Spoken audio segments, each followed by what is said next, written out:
ചോദിക്കാം, കുറച്ച് സില്ലി ആയിരിക്കും. ഞങ്ങളുടെ ജനറൽ പബ്ലിക് അല്ലെങ്കിൽ ഒരു ലേമാനെ ഭയങ്കരമായിട്ട് ഇൻഫ്ലുവൻസ് ചെയ്യുന്ന ഒരു കാര്യം സിനിമയാണ്. സിനിമയിൽ പഴയ സിനിമകളിലൊക്കെ കാണിച്ചിരിക്കുന്ന ഈ ഒരു ട്രാൻസ്പ്ലാന്റ് നടന്നു കഴിഞ്ഞാൽ എക്സ് ഗേൾ ഫ്രണ്ടിനെ കാണുന്നു, ഒരു ഗോസ്റ്റിനെ കാണുന്നു. അപ്പോൾ ഈ യങ്ങർ ജനറേഷൻ, ഇപ്പൊ മേ ബി ടീൻസ്, ഇപ്പൊ അവർക്കൊക്കെ ഈ ഒരു സിനിമ കണ്ടു കഴിഞ്ഞിട്ട് ഞാനിപ്പോ ഒരു ഓർഗൻ എടുത്താൽ എനിക്ക് അങ്ങനെ വരും, ഇതിന് ഒരു എന്തെങ്കിലും ഒരു പ്രീ കൗൺസിലിംഗ് നടക്കണോ? ഞാനൊരു 12 years ആയി ഫീൽഡായിട്ട് ഡൊണേറ്റ് ചെയ്ത ഫാമിലിയെ അറിയാം, സ്വീകരിച്ച ഫാമിലീസിനെ അറിയാം. ഇങ്ങനെ ഒരവസ്ഥ ആരും ഷെയർ ചെയ്തിട്ടുമില്ല. പക്ഷെ ഞാൻ നേരത്തെ പറഞ്ഞ പോലെ ഒരു ഹെൽത്തി കമ്മ്യൂണിക്കേഷൻ നടക്കുന്നുണ്ട്. അതായത് സ്വീകർത്താവും ദാതാക്കളുടെ ഫാമിലി. എനിക്കറിയാവുന്ന 1-2 ഫാമിലിയുടെ കാര്യങ്ങൾ ഞാൻ പറയാം. ഒരാള് മകന്റെ ഹൃദയം കിട്ടിയ ആള് ഫുട്ബോൾ കളിക്കും. എല്ലാ വർഷവും അവിടെ പോയി ഒന്നിൽ ഏതെങ്കിലും ഇൻട്രസ്റ്റിംഗ് ആയുള്ള ജേഴ്സി വാങ്ങിച്ചു കൊടുക്കുക, ഫുട്ബോൾ വാങ്ങിച്ചു കൊടുക്കുക, അല്ലെങ്കിൽ അവന്റെ കളികൾ കാണുക.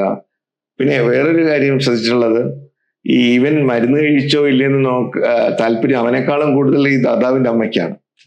അവര് വിളിച്ചു ചോദിക്കുക, മോനെ ഇന്ന് നീ മരുന്ന് കഴിച്ചോ, നീ ഇന്ന് ചെക്കപ്പിന് പോയോ? അവര് കലണ്ടറിൽ എഴുതി വെച്ചിട്ടുണ്ട് അവന്റെ മാസം തോറുള്ള ചെക്കപ്പ്. അപ്പൊ കറക്റ്റ് തലേദിവസം വിളിക്കും, മോനെ ഇന്ന് നിന്റെ ചെക്കപ്പിന് ദിവസമാണ്, നാളെ പോകുന്നുണ്ടല്ലോ അല്ലെ. ഇതാണ് അവരുടെ കരുതൽ. കാരണം അവർക്ക് മകൻ ജീവിക്കാണ്. അതൊരിക്കലും അവർക്ക് സ്വീകരിച്ച ആൾക്ക് ഒരു ബേർഡൻ ആക്കാനല്ല. കാരണം പലരും നമ്മൾ നമ്പർ കൊടുക്കാൻ പറയുമ്പോൾ, സാറേ ഞങ്ങൾ പൈസക്ക് വേണ്ടിയൊന്നും അല്ല ഞങ്ങൾ ചോദിക്കുന്നത്, ഞങ്ങളുടെ മകന്റെ കിട്ടിയ ആള് ജീവിക്കുന്നുണ്ടോ എന്നറിയാം, അവൻ എങ്ങനെ ജീവിക്കുന്നു എന്നറിയാം. അവർക്കുള്ളതുപോലെ എനിക്കും ഉത്തരവാദിത്വമുണ്ട് അവന്റെ അവയവം നന്നായിരിക്കാൻ.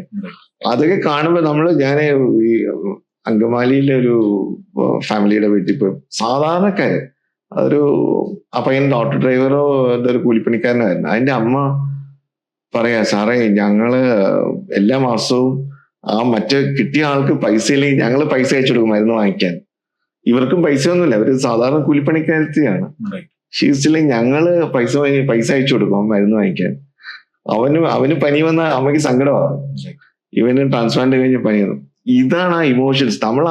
ഇതൊന്നും കാണാതെയാണ് ഇതിന്റെ ബാക്കി നെഗറ്റീവ് വശങ്ങളെ ഇങ്ങനെ പെരുപ്പിച്ച് കാണിച്ച് എന്തൊക്കെയോ ആശുപത്രികള് കള്ളമായി മസ്തിഷ്കജ്വലനം സ്ഥിരീകരിക്കുന്നു, വിൽക്കുന്നു, ഓർഗൻ അവിടെ ചെയ്യുന്നു.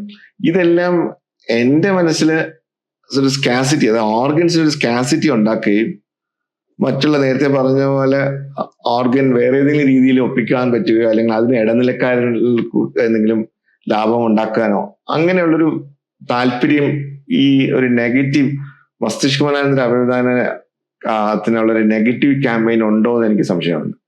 അല്ലെങ്കിൽ കേരളം ഇങ്ങനെ അല്ലരിക്കുന്നത്. കാരണം കേരളം വളരെ എന്താ പറയാ ശാസ്ത്രീയ ബോധമുള്ള ഒരു സമൂഹമാണ്. പിന്നെ കൊടുക്കണമെന്നപ്പോ നമ്മളിപ്പോ അർജുന്റെ ഒക്കെ ആ ഒരു ഇവന്റ് കണ്ടില്ലേ, എത്ര ജനമാണ് അതിനുവേണ്ടി. അല്ലെങ്കിൽ നമ്മുടെ വയനാടില് പൊതുജന ഫുള്ളി വേറൊരാളെ ഹെൽപ്പ് ചെയ്യാൻ അങ്ങനത്തെ ഒരു സ്റ്റേറ്റ് ആണ് നമ്മൾ. അതുകൊണ്ട് ഞാൻ പറയാം, ആദ്യത്തെ നമ്മൾ ഫസ്റ്റ് ഇത് തുടങ്ങിയ ഉടൻ നമ്മൾ എക്സ്പെക്ട് ചെയ്യാത്ത രീതിയിലാണ് ഓർഗനൈസേഷൻ പോയത്. ഒരു 72 ഡോണേഴ്സ് പെർ ഇയർ. അപ്പൊ നമ്മൾ ഈ 10 വർഷം കൊണ്ട് 1000 ചെയ്തു. പക്ഷെ ആ 1000 ആദ്യത്തെ 5 വർഷത്തിലാണ്. പിന്നെയാണ് ഈ സിനിമകളും സോഷ്യൽ മീഡിയ ക്യാമ്പയിനും. അപ്പൊ നമ്മൾ നോക്കുമ്പോ ട്രാൻസ്പ്ലാന്റ് എണ്ണം കുറയുന്നില്ല, കൂടി വരിക. ഇപ്പൊ കഴിഞ്ഞ വർഷം 1300 കിഡ്നി ട്രാൻസ്പ്ലാന്റ്സ് നടന്നിരിക്കുന്നത്. അതിൽ വെറും 10 കിഡ്നി ട്രാൻസ്പ്ലാന്റ്സ് ആണ് മസ്തിഷ്കമരണം. അപ്പൊ ഈ ബാക്കിയില് കുറെയെങ്കിലും ബന്ധുഭേദ അവയവദാനം. അപ്പൊ എന്തുകൊണ്ട് ഈ ബന്ധുഭേദ അവയവദാനം കൂടുന്നു? അപ്പൊ ആരെങ്കിലും ഒക്കെ എവിടെയൊക്കെയോ ഇത് ഒപ്പിച്ചു കൊടുക്കുന്ന ഒരാൾക്കാരുണ്ട്. അവരാണോ ബോധപൂർവം ഈ മസ്തിഷ്കമലാനന്തര അവയവദാനത്തിന് തകർക്കുന്നു എന്നുള്ളതാണ് എന്റെ സംശയം.